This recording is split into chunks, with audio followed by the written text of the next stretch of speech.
I have 3 kids that are constantly asking me questions. Why is the sky blue? Does the sun go to sleep? And most important, why can't I eat that tiramisu? And so we answer, well, you can't eat that tiramisu because it has caffeine. You're not going to be able to fall asleep. And of course, what's caffeine? Oh boy. The endless curiosity of children, it's such a profoundly beautiful thing. And we all start there. But go to a high school classroom and it's completely different. You remember your teacher desperately asking, does anyone have a question? Anyone? And the only thing you can think of is that going to be on the final? And it's not just teenagers, it's adults too. A 2017 Gallup poll found that 85% of people are either unengaged at work or actively disengaged. How are we going from 2-year-olds asking questions about nearly everything to only 1 in 6 people engaged at what they spend the vast majority of their life doing? There's a research blog I like. Here's one of the entries. This is industry from the academic point of view. This is academia from the industry point of view. This is the reality for both. Isn't it true? We're all on this endless treadmill where we can't slow down. Our children are losing their curiosity, their passion, their liveliness, because we've designed an education and economic system that molds people into parts of a giant, efficient industrial machine. People are used when they can help drive profit, and they're discarded when they can't. There's no time to really learn, to really explore. I want to imagine a different kind of world where our institutions of learning and our businesses give people the room and opportunities to grow into their full contribution. John C. Brown describes 3 different eras requiring different ways of living, working, and learning. He said when he was growing up, his father told him, think of your career like a steamship. Set a direction for yourself and don't let anything get in your way. But when he was growing up, he found that his career was more like a sailboat. Tack with the wind, adjust with the natural forces of change to get to where you want to be. Well, now we're in a world where living, working, and learning, it's like whitewater kayaking. You have to constantly adjust and learn just to stay afloat. I like this quote from Heather McGowan. She says, in the past, we used to learn in order to work. Now we need to work in order to continuously learn. But finding opportunities to learn as you work, it's really hard. It's a vicious cycle where you need experience to get experience. If you go online, you can download a lecture and work through it at your own pace. But there's no such thing as evening or weekend internships that you can work through at your pace to learn the real-world tacit knowledge of the workplace. In my research, I've been thinking about how to scale real-world apprenticeship learning. And we built a platform for learning web development. Yes, another one. But instead of having users learn by going through a sequence of topics, like in a classroom, we structure learning around the workplace, with users moving through small experiential roles that are structured in an organization-like hierarchy. The hierarchy provides a learning pathway for developing professional skills. And as you're moving your way up this pathway, you're contributing to real projects. You're learning as you're working. And we organized a group of participants with little to no background in HTML and CSS, and they successfully built out these static pages of apps for nonprofits. It was just a simple case, but it seeded an idea of radically realigning learning and work, of redesigning our systems to give people the room and opportunities to really learn and explore and find their full contribution. This idea started to shape my own research lab. I direct the Tech for Good lab, where we design computing systems for the future of education, work, communities, and governance. I began to ask, what would it take for me to provide real-world learning opportunities in my lab to any undergraduate student who wanted one? Everyone said, that's totally crazy. I mean, nothing against undergraduate students, but they just don't have that much experience. They're going to consume your time, and you're not going to be productive. But the idea stuck in my mind. Could we align learning and work? Could undergraduate students, as they're learning, contribute to state-of-the-art research and to building platforms for communities? And so we tried it, and it was hard, and I wasn't productive for a long time. But slowly, we began to build programs and platforms and processes that have started to make it possible. Last spring, we had 20 students, and this fall, we had 30 students, and it's still growing rapidly. They're the ones that are now helping to turn this vision into a reality.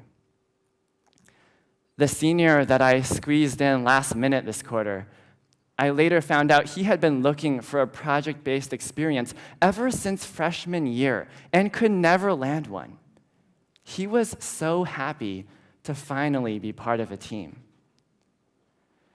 The student who struggled to make her commitments, who I spent hours with on the phone, giving her direct feedback that you need to learn to communicate with your team.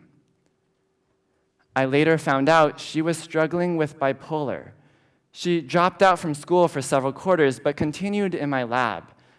And because she had that opportunity to contribute, even as she was struggling, she's since become one of the top designers in my lab, and she's won an incredibly selective fellowship at a top VC firm. What if we could redesign our economy to be less like a machine and more like a body? In a machine, parts are disposable. In a body, every organ is indispensable. And in our society, every person should be too. In my work and in my lab, I've discovered that there are ways to redesign our systems, to give people the room and opportunities to grow into their full contribution. And I've started to see that everyone does have a contribution. I like The Lord of the Rings. In it, there's these two wizards, Saruman and Gandalf, and they're sent to support the races of Middle-earth against the Dark Lord. Saruman is their leader. He spends time with the rulers, the wise, the strong, on building machines. He believes in productivity and power to fight evil. Gandalf, he frustrates Saruman. He's always spending time with hobbits and inviting them to join his adventures. These simple, short halflings that no one pays attention to. They're the antithesis of productivity and power.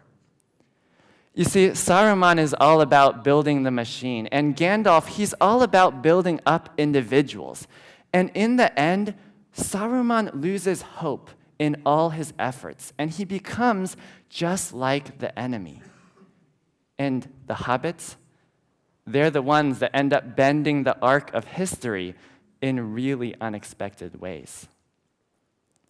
Our society today is facing so many challenges, and it will take productivity and efficiency and innovation to meet those needs. But if we're only focused on those things, we're going to end up losing hope, because economic power is never the ultimate cure.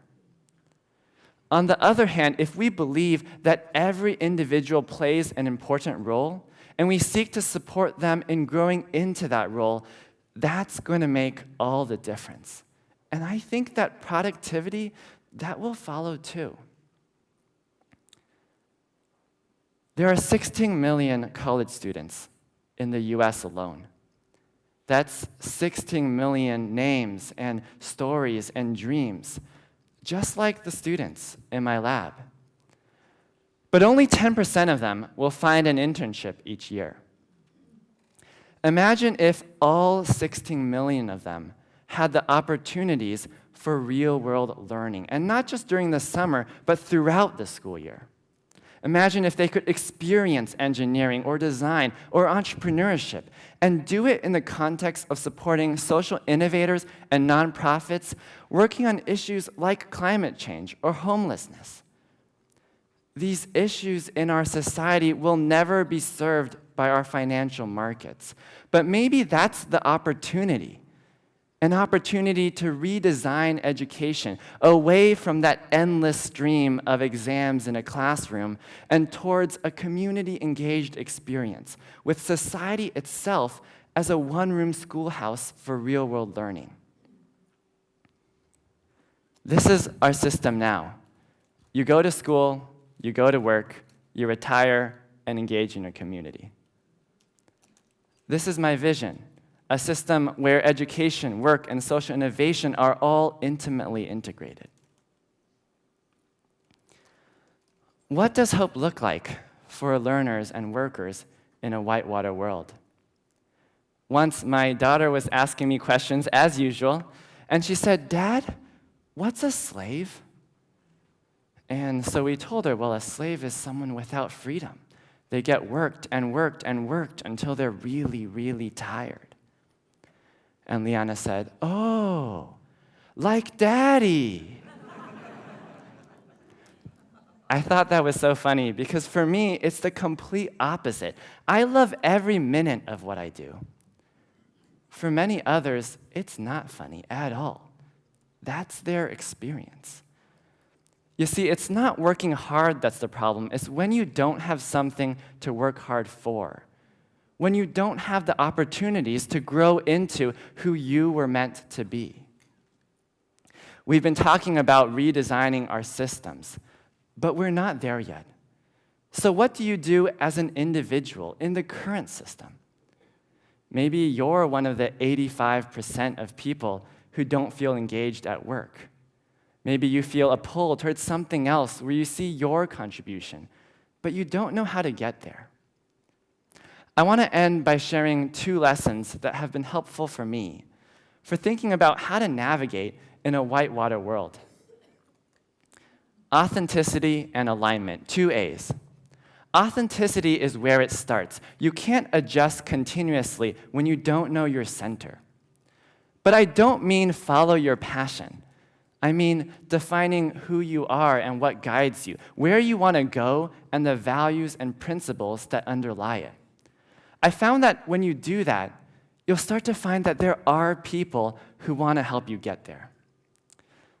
But sometimes authenticity leads you to something that isn't your passion. Maybe, like one of my students, you're working hard to support a sick parent. That's absolutely being authentic. But when that's the case, stay engaged.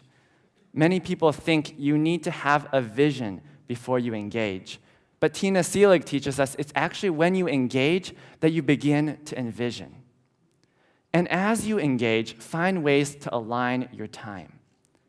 If authenticity is the foundation, the center, alignment is how you navigate.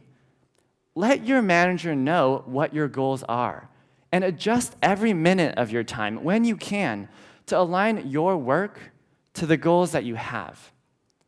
Choose tasks that are harder or longer or riskier in the short term if they will provide you with greater alignment in the longer term. But alignment isn't just for yourself. Find ways to create alignment for others, to believe in someone else, to help them reach their full, authentic contribution. Because when you do that, you'll already be making your contribution. You'll be helping us to move our society from the model of the machine to the model of a body. And slowly, you and the people around you will start to experience a whitewater world that isn't filled with fear, but with adventure and hope. Thank you.